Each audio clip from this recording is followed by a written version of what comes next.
మహాగణుడవు మహోన్నతుడవు సర్వోన్నతుడైన మా ప్రియ పరలోకపు తండ్రి, మీ ఘనమైన శ్రేష్టమైన నామాన్ని బట్టి వేలాది వందనాలు చెల్లిస్తూ ఉన్నాం. ప్రతిదినం మీ రీతిగా మీ పాదాల చెంత చేరి శ్రేష్టమైన మాటలు మేము ధ్యానించడానికి మీరు ఇచ్చిన మహాకృపను బట్టి వందనాలు చెల్లిస్తూ ఉన్నాం. ప్రతిదినం మీ రీతిగా మీ పాదాల చెంత చేరి శ్రేష్టమైన మాటలు ధ్యానించడానికి ఇచ్చిన మహాకృపను బట్టి వందనాలు. ఇంటిని మా శ్రోతలందరినీ దీవించండి, ఆశీర్వదించండి. అయ్యా, ఎగ్జామ్స్ రాసి రిజల్ట్స్ కోసం సిద్ధపడుతున్న బిడ్డలు బట్టి వందనాలు చెల్లిస్తున్నాం. అట్లాగే ప్రభు నాయన, కాంపిటేటివ్ ఎగ్జామ్స్ రాయబోతున్నారు, డిఎస్సి అలాగే బ్యాంక్ రైల్వే ఎగ్జామ్స్ రాయబోతున్నారు. బిడ్డలందరికీ మంచి ఉద్యోగాల్లో మీరు బిడ్డలను ఉంచండి, సహాయం చేయండి. విదేశాల్లో ఉంటున్న మా బిడ్డలందరినీ ఆశీర్వదించి బలపరచండి. అట్లాగే ప్రభు, ఉద్యోగాల కోసం ఎదురు చూస్తున్నారు బిడ్డలు, మీ కృప దయచేయండి. హాస్టల్ నుండి చదువుతున్నారు బిడ్డలు, చక్కని జ్ఞానం ఇచ్చి నడిపించి బలపరచుని అడుగుతున్నాం. అట్లాగే ప్రభు, అనారోగ్యంతో ఉన్న బిడ్డలను దీవించండి, దర్శించండి, ఆరోగ్యంతో నింపండి, బలపరచండి. అలాగే సకల పరిశుద్ధులకును, సార్వత్రిక సంఘంలో సకల పరిశుద్ధులకును మీ కాపుదల భద్రత ఇచ్చి నడిపించి ఆశీర్వదించమని, వింటున్న మా శ్రోతలందరినీ దీవించమని యేసయ్య పరిశుద్ధ నామంలో అడిగి వేడుకొనుచున్నాము తండ్రి, ఆమేన్. ప్రియులారా, అందరికీ వందనాలండి. నిన్నటి దినంలో మనం యేసు రక్తము ద్వారా ఎట్లా మనం పరిశుద్ధులమవుతామో, లేదా మన మనస్సాక్షిని ఎట్లా దేవుని యొక్క క్రీస్తు యొక్క రక్తము శుద్ధిపరుస్తుందో మనం చూసాం. ఈరోజు మరొక మాటను మనం చూద్దామండి. ఎఫెసీయులకు రాసిన పత్రిక 2వ అధ్యాయం 11 నుండి 19 వరకు ఉన్న ఒక అంశాన్ని చక్కగా మనం ధ్యానం చేద్దాం. అంటే యేసుక్రీస్తు యొక్క రక్తము దూరస్తులైన మనల్ని ఏ రీతిగా దగ్గరపరిచింది, క్రీస్తుకు దగ్గరపరిచి క్రీస్తుతో సమాధానపరిచింది అనేటువంటి విషయాన్ని మనం చూద్దామండి. ఎఫెసీ పత్రిక 2వ అధ్యాయం 11వ వచనం. కాబట్టి మునుపు శరీర విషయములో అన్యజనులై ఉండి, శరీరమందు చేతితో చేయబడిన సున్నతి గలవారు అనబడిన వారి చేత సున్నతి లేనివారు అనబడిన మీరు ఆ కాలమందు ఇశ్రాయేలుతో సహపౌరులు కాక పరదేశులను, వాగ్దాన నిబంధనలు లేని ప్రజలను, నిరీక్షణ లేని వారును, లోకమందు దేవుడు లేని వారునై ఉండి క్రీస్తుకు దూరస్తులై ఉంటురని మీరు జ్ఞాపకం చేసుకొనుడి.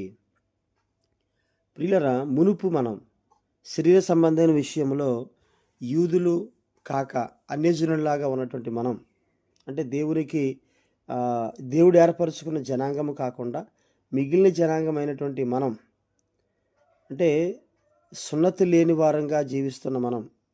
యూదులకేమో దేవుడు సున్నతి ఏర్పాటు చేసి ఆయన బిడ్డలుగా చేసుకున్నాడు. సున్నతి లేని వారమైనటువంటి మనం ఇశ్రాయేలుతో, అంటే ఆనాడు యూదులు వారితో మనం సహపౌరులుగా లేని వారము, మనం పరదేశులము, వాగ్దానం కానీ నిబంధనలు కానీ మనకేమీ లేనటువంటి పరజనులం మనం.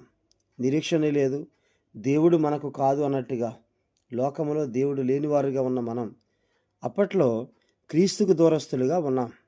అటువంటి దూరస్తులుగా ఉన్న మనల్ని క్రీస్తు రక్తము దేవునికి సమీపంగా చేసింది. 13వ వచనం అండి. అయినను మునుపు దూరస్తులైన మీరు ఇప్పుడు క్రీస్తు యేసునందు క్రీస్తు రక్తము వలన సమీపస్తులై ఉన్నారు.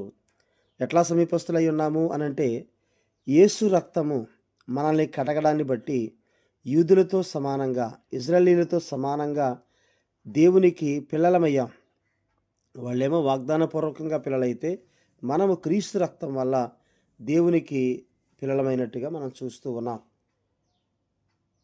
14వ వచనం అండి. ఆయన మన సమాధానమయ్యుండి మీకును మాకును ఉండిన ద్వేషమును, అనగా విధిరూపకమైన ఆజ్ఞలు గల ధర్మశాస్త్రమును తన శరీరమందు కొట్టివేటి చేత మధ్య గోడను పడగొట్టి మన ఉభయులను ఏకము చేస్తున్నాం.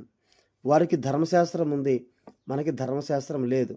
వాళ్లకు ఆజ్ఞలు గల పలకలు ఉన్నాయి, మనకు ఆజ్ఞలు గల పలకలు లేవు.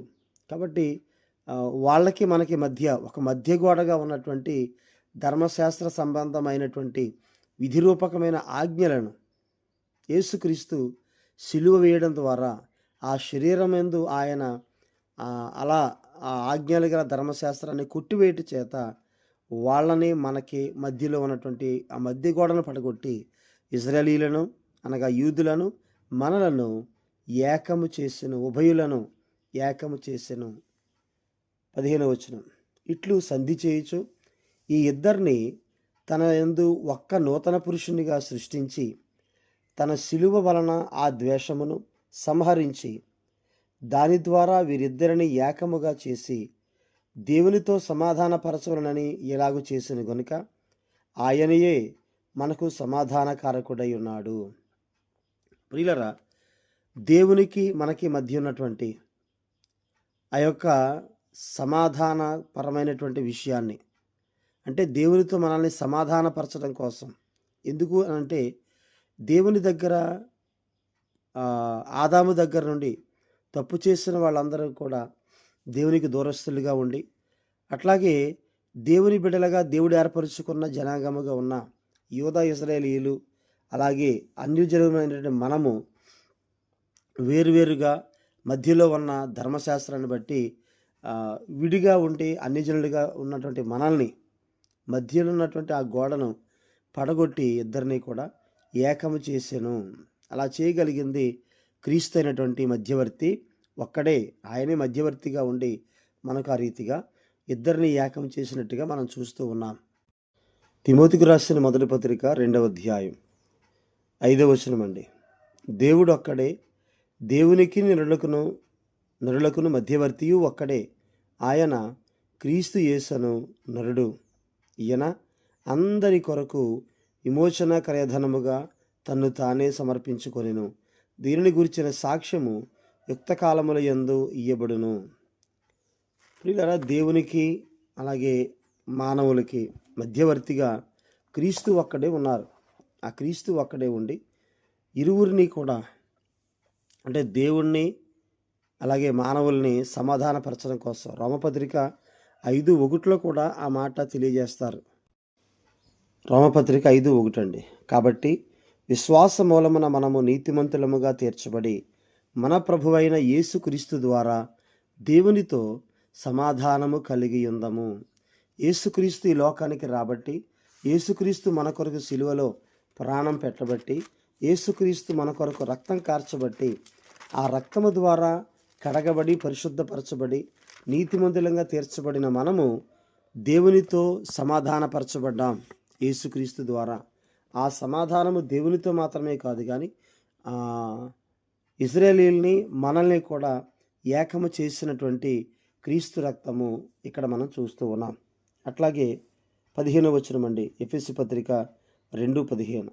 ఇట్లు సంధి చేయుచు ఈ ఇద్దరిని తన యందు ఒక్క నూతన పురుషునిగా సృష్టించి తన శిలువ వలన ఆ ద్వేషమును సంహరించి దాని ద్వారా వీరిద్దరిని ఏక శరీరముగా చేసి దేవునితో సమాధానపరచవలనని ఎలాగూ చేసిన గనుక ఆయనయే మనకు సమాధానకారకుడై ఉన్నాడు. ప్రియులరా, ఇశ్రాయేలీయుల్ని మనల్ని, అంటే దేవుని ప్రజల్ని, అన్యజనులైన మనల్ని ఇద్దరినీ కూడా క్రీస్తు తనలో ఏక శరీరముగా చేసి దేవునితో సమాధానపరచాలని ఇలా చేశాడు. ఆయనే మనకు సమాధానకారకుడిగా క్రీస్తు కనిపిస్తూ ఉన్నారు. 17వ వచనం అండి. మరియు ఆయన వచ్చి దూరస్థులైన మీకును, అంటే మనకి సమీపస్థులైన వారికి సమాధాన సువార్తను ప్రకటించెను.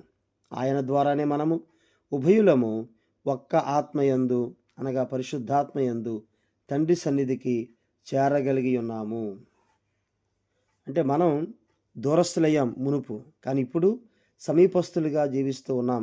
క్రీస్తు సిలువలో కార్చిన రక్తాన్ని బట్టి, క్రీస్తు యొక్క సమాధాన సువార్తను బట్టి.